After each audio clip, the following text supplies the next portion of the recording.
The Zeiss Ikon Tengoflex is a camera that doesn't see a whole lot of discussion these days, and for good reason.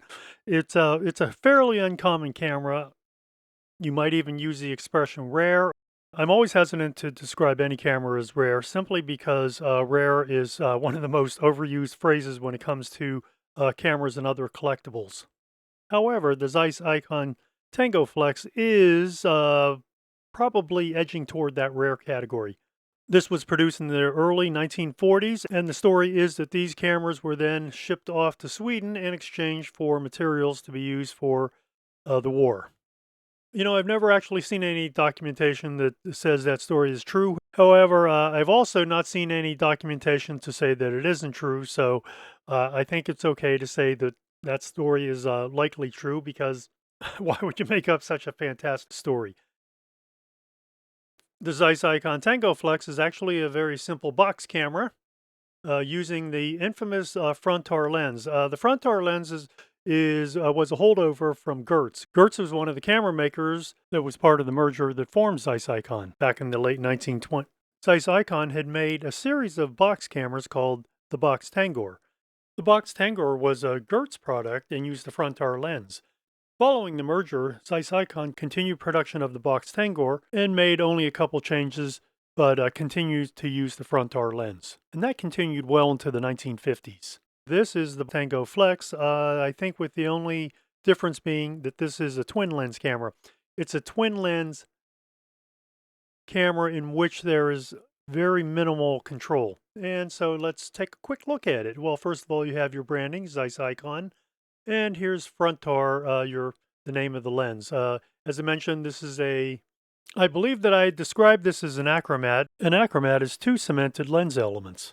The taking lens includes the lens element in front, either a meniscus or an achromat, and another lens that slides in place in the rear behind the shutter. This unusual setup was first introduced in the Box Tengor by Zeiss Ikon and then replicated in the Tengoflex. The pre-merger Gertz Box Tengor did not use this. Controls on here are fairly simple, as you might expect. There are two apertures, f11 and f22, so that should help compensate for any real focusing errors. Up on top of the camera, it's fairly simple. You had a small little lever that pulled up and pushed down, and that you'll notice it's marked T. T is not for time, it's really bulb, and when it's pushed down, you're in the instantaneous or just a very short shutter speed, likely in the neighborhood of 1/25th of a second. You have two distance settings you can select from. This is 3 meters to infinity, and this is going to be 1 to 3 meters. And you just push this lever side to side depending on which one you want to select. This is your shutter release, fairly simple. This locks your shutter release, so it cannot be so you cannot accidentally take a photo. This is not flash synchronization, rather this is a socket for cable release should you want to release the shutter using a cable. You have your strap lugs on either side, and here on this side you have your film advance. On the bottom, fairly simple of course, you just have your tripod socket, and on the back of the camera you have two things. Well, embedded very faintly, you can't read it, but embedded very faintly into the covering of this camera is the number 85/16. /16 always referred to the film format. In this case, it did not refer to the number of photos that could be taken. It was just a secondary model designation. So, for example, /2 was 6x9, and /16 was 6x6. If there was no number, then it indicated that it was 6x4.5. All of those numbers are in centimeters. You have you have a small covering for the red window. This is how you line up your shot, rolling until 1 appears in the small red window. Then you take your photo, wind on until 2, 3, 4, etc., etc. Remember, with roll film, you never rewind the film. It just winds in one direction. This is a back release, and we'll pop the back in just a second.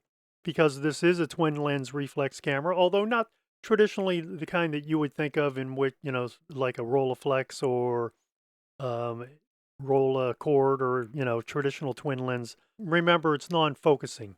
However, you do have a small viewing hood. This is held by friction, so just grab it by its sides and pull up on the back of the hood. You can see the small Zeiss Ikon logo right here in the center of the hood. And the sides will then open. Note here it says Zeiss Ikon B2 film 6x9, 2¼ by 3¼ As I mentioned in a previous video, there were different films sold for different formats, and it was all 120 film.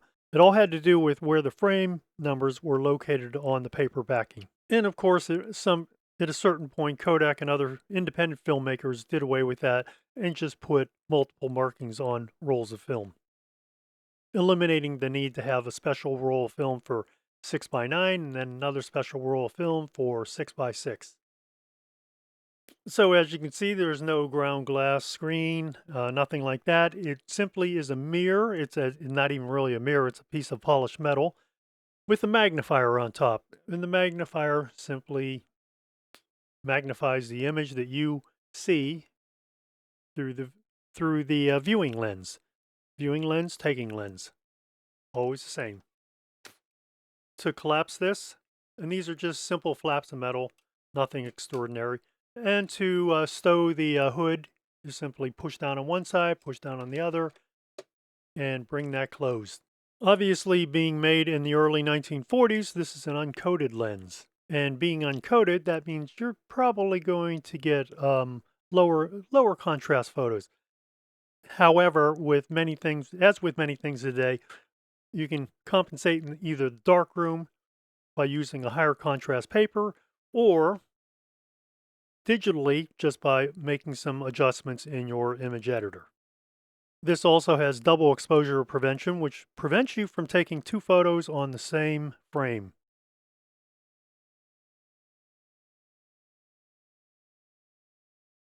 You'll notice a small red indicator right here. Let me release the shutter. So when you release the shutter, afterward, that's going to turn white. White means not ready. So in this case, red means ready, white means not ready. See, ready, locked, not ready. And now you can see that you can no longer push the shutter release. And that's because it has double exposure prevention. So you would need to wind on to the next frame. Now you can release the shutter. You'll notice that this little indicator now is turned red, indicating that it's ready to take a photo. Push this, and you take your photo. This is a very simple shutter in here, obviously. It's a very simple flap in here that exposes the film briefly before closing again. Well, let's open the Tengoflex. This is really a two-step process. One is you have to pull the film advance away from the body. So you can simply act like you're winding, and now you can see how this is pulled away from the body. Here it is pushed in toward the body, and if you want to pull it away, simply turn it and pull at the same time. There we go. Next up, there's this small little switch down here. Push it toward the bottom. And now the front and back separate. You can see that magnifier that I was referring to. And you can also see the construction of this camera. You'll always want to keep this clean. Now, let's take a look at that small lens that I was referring to. So when you're at infinity, you don't have an accessory lens in place. When you're shooting at your shorter distances, which is 1 to 3 meters, as you can see, it slides a small lens into place behind the shutter. And now you have either a 2 or 3 element lens. I'm not sure which it is because I've never been able to successfully count the number of elements. Obviously, the film, because your film advance knob is up here, film runs from the bottom to the top. Here's a couple small rollers. You don't really have any film rails to speak of. I guess you do here. And there is a small pressure plate in here. It's not really sprung too much. In fact, hardly at all.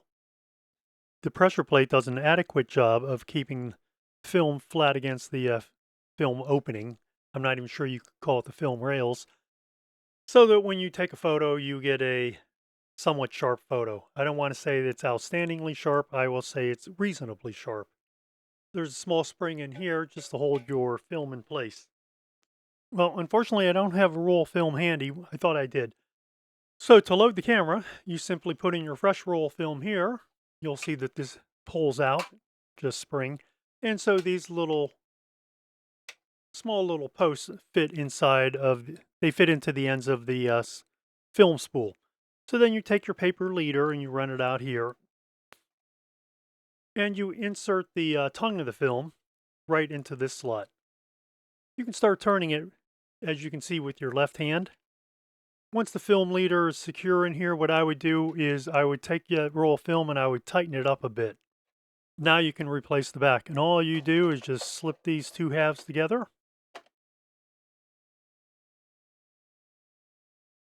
Push in your film advance knob. Actually, you can turn it while you do that. It'll help.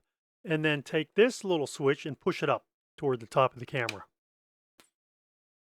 Now the two halves are securely together. And in this case, you can just open your film window and you can just keep winding until you see a 1 appear here. Once you see 1 appear, stop winding, close that window, and you're ready to take your first photograph. Now remember, with this type of camera in which you have a red window, you probably ought to get in the habit after every photograph, just wind on to the next frame. It's very simple to do. That way you're always ready to take a photograph.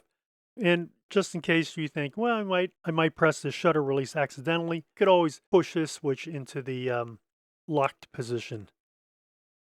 Remember, that locks the shutter release, preventing you from taking a photo. Of course, when you're ready to take a photo, you have to remember to unlock it. Frame your shot. Well, open your hood, obviously. Frame your shot. And take your photograph.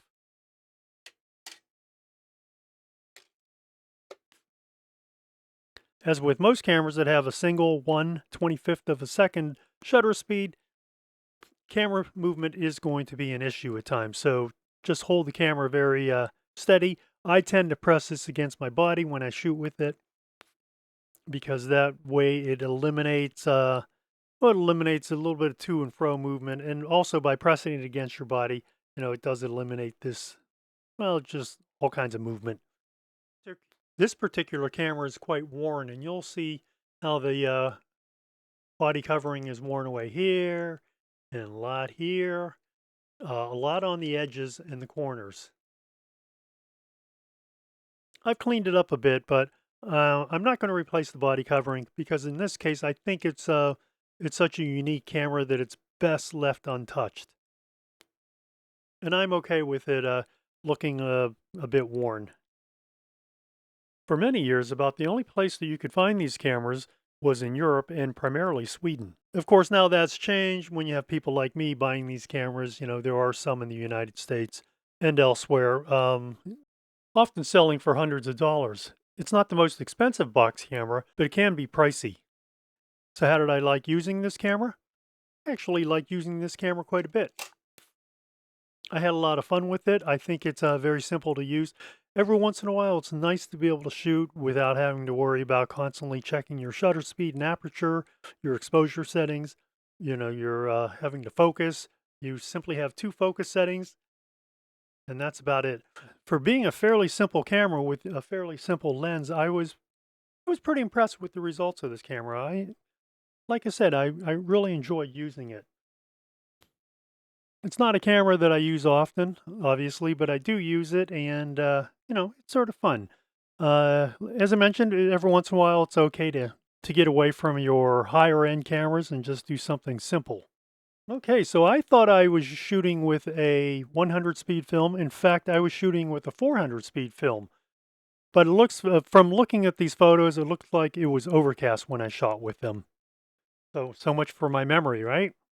The photos here, they were processed in Rodinal at a dilution of 1+50 for 11 minutes at 72 degrees Fahrenheit.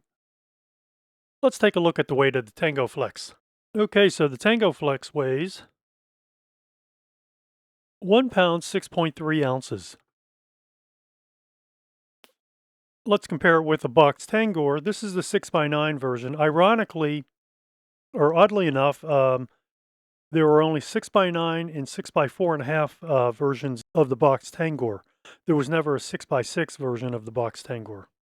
There was a 127 box camera, and the 127 version of the Box Tengor was simply called Baby Box. So here's this version. And this version, this is the 6x9 Box Tengor, and this version weighs 1 pound, 4.7 ounces, or say 1 pound, 5 ounces. There's 1 ounce difference between the Box Tengor and the Tengoflex. What's my final rating for the Tengoflex?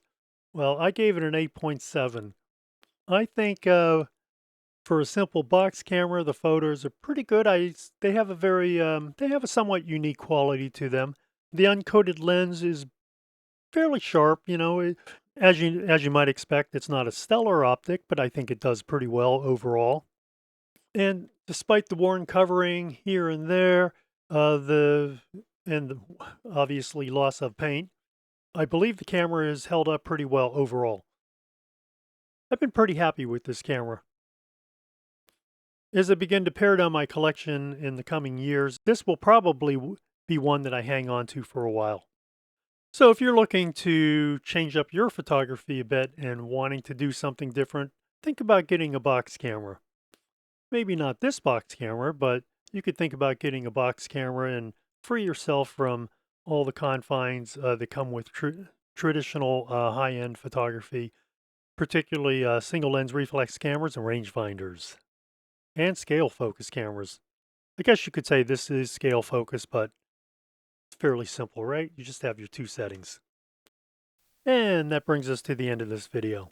And if you enjoyed this video, think about giving me a like or subscribe. And if you'd like to leave a comment, please feel free to do so below. Or you can send me an email at contact@camera-talk.net.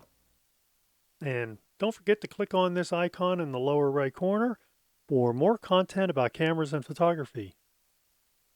And I'll see you on the next video.